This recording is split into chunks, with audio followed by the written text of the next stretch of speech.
जिस तरह से उस मीटिंग को रोकने की कोशिश कर रहे थे, अशोभनीय आचरण कर रहे थे, असंसदीय भाषा का प्रयोग कर रहे थे, सामने आकर के झगड़े पे आमादा थे।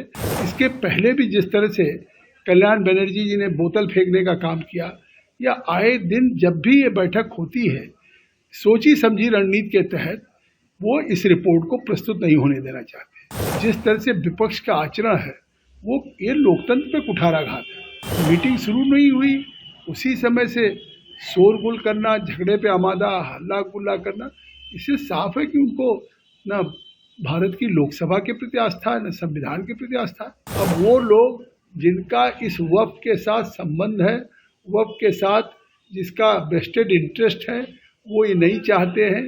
वो अफवाह फैला रहे हैं कि ये कानून पास हो जाएगा तो मस्जिद चली जाएगी, कब्रगाह चला जाएगा, ईदगाह चली जाएगी, जबकि ऐसा कुछ नहीं है। ये अफवाह फैलाया जा रहा है।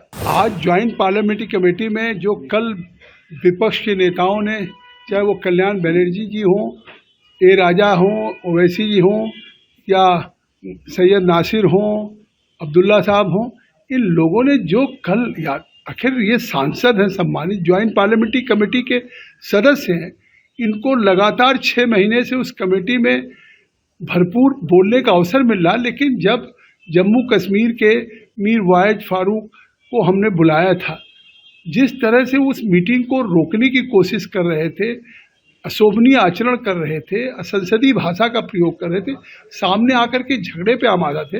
आखिर इस लोकतंत्र का अगर उनके मन में सम्मान है, संविधान में अगर उनकी आस्था है, तो ये ज्वाइंट पार्लियामेंट्री कमेटी उसी संविधान के, पार्लियामेंट के ऑनरेबल स्पीकर श्री ओम बिरला जी के द्वारा गठित है, और उसमें उस संसदीय मर्यादा है।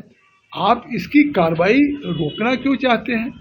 फिर लगातार पहले इसको विंटर तक रिपोर्ट देनी थी, अब ये बजट सेशन तक अगर इसकी रिपोर्ट देनी है, तो कल उसकी बैठक हो रही थी। और इसके पहले भी जिस तरह से कल्याण बनर्जी जी ने बोतल फेंकने का काम किया, या आए दिन जब भी ये बैठक होती है, सोची समझी रणनीति के तहत वो इस रिपोर्ट को प्रस्तुत नहीं होने देना चाहते। आखिर पूरा देश देख रहा है कि 7-7, 8-8 घंटे इस ज्वाइंट पार्लियामेंट्री कमेटी की बैठक हो रही है। हम देश के तमाम राज्यों में, महाराष्ट्र हो, गुजरात हो, तमिलनाडु हो, कर्नाटका, तेलंगाना, असम, उड़ीसा, वेस्ट बंगाल, बिहार, यूपी, इन राज्यों में गए, सैकड़ों स्टेक होल्डर से मिले, स्टेट के ऑफिशियल गवर्नमेंट से मिले, वक्फ बोर्ड से मिले, माइनॉरिटी कमीशन से मिले, इस्लामिक स्कॉलर से मिले, हाई कोर्ट के लाइयर से मिले, फॉर्मर जजेस से मिले। तो इतना कभी डिलिब्रेशन हुआ नहीं था। और 36 बैठकें हमने दिल्ली में किया, 7-7, 8-8 घंटे। लेकिन ज्वाइंट पार्लियामेंट्री कमेटी में ये जिस तरह से विपक्ष का आचरण है, वो ये लोकतंत्र पे कुठाराघात है।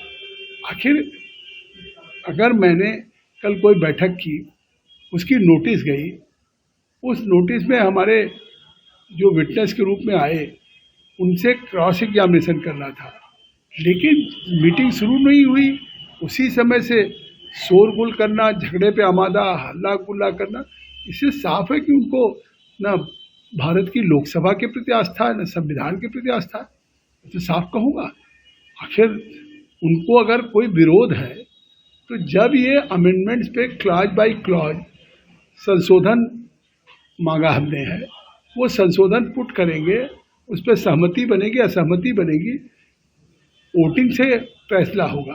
प्रजातंत्र में आज कोई कानून भी पार्लियामेंट में पास होता है तो बाई वोटिंग होता है, न कि मतलब आप हिंसा और कोई बल के आधार पे आप उसको कार्रवाई को रोक देंगे, कानून नहीं पास होने देंगे। अब अगर स्पीकर श्री ओम बिरला जी ने हमको एक मैंडेट दिया है कि हमको बजट सेशन में ज्वाइंट पार्लियामेंट्री कमेटी ऑन वक्फ की रिपोर्ट को प्रस्तुत करना है, तो अब कहाँ वक्त रह गया? 31 तारीख से लोकसभा शुरू होने जा रहा, इसलिए हमने बैठक बुलाई 24 को, और कल की जिस तरह बैठक में किया, अब 27 को बैठक क्लॉज बाई क्लॉज की है।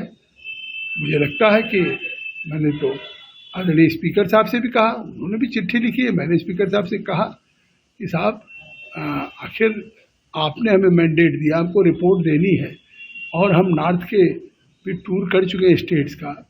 हम ये भी नहीं कि कोई लगातार बैठ के कर रहे हैं, हम इसमें नहीं सहयोग कर रहे हैं, खुद वहाँ झगड़ा कर रहे हैं और उसके बाद हमारे खिलाफ पत्र लिख रहे हैं।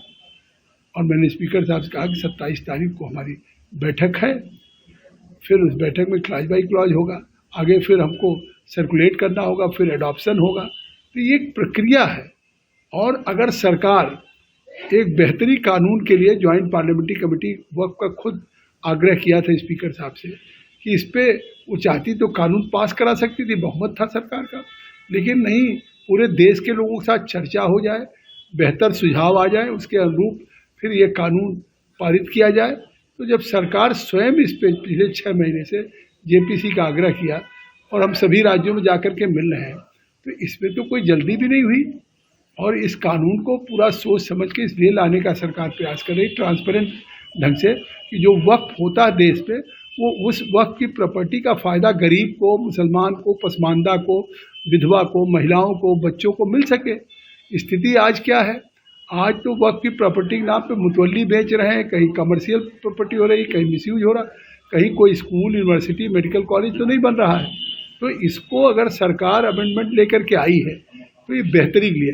अब वो लोग जिनका इस वक्फ के साथ संबंध है, वक्फ के साथ जिसका वेस्टेड इंटरेस्ट है, वो ये नहीं चाहते हैं, वो अफवाह फैला रहे हैं कि ये कानून पास हो जाएगा तो मस्जिद चली जाएगी, कब्रगाह चला जाएगा, ईदगाह चली जाएगी, जबकि ऐसा कुछ नहीं है, ये अफवाह फैलाया जा रहा है।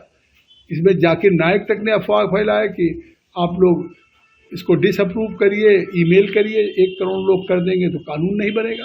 तो इसके पीछे सोची समझी रणनीति है। लेकिन मैं समझता हूँ जैसे आर्टिकल 370 और 35A को जब प्रधानमंत्री जी ने के नेतृत्व में गृह मंत्री जी ने प्रस्ताव किया, तो उसके पहले लोग कहते थे महबूबा मुफ्ती कि खून की नदियाँ बह जाएंगी, जम्मू कश्मीर में स्थिति ऐसी हो जाएगी। आज वहाँ पे अमन है, शांति है, टूरिज्म बढ़ गया, आज वहाँ घर घर झंडे लग रहे हैं, भारत का पार्लियामेंट के पास किए कानून हो रहे हैं। 3 तलाक का जब कानून आया तब भी पूरे देश में विरोध किया मौलाना ने, लेकिन उसका नतीजा क्या हुआ कि आपने देखा कि आज अल्पसंख्यक महिलाएं खुश हैं, सिक्योर हैं और उनकी ज़िंदगी सुरक्षित हुई। ऐसे ये वक्फ का भी कानून पारित होगा तो देश के आम मुसलमान, गरीब बहनों के लिए और बच्चों के लिए एक बेहतरीन कानून साबित होगा।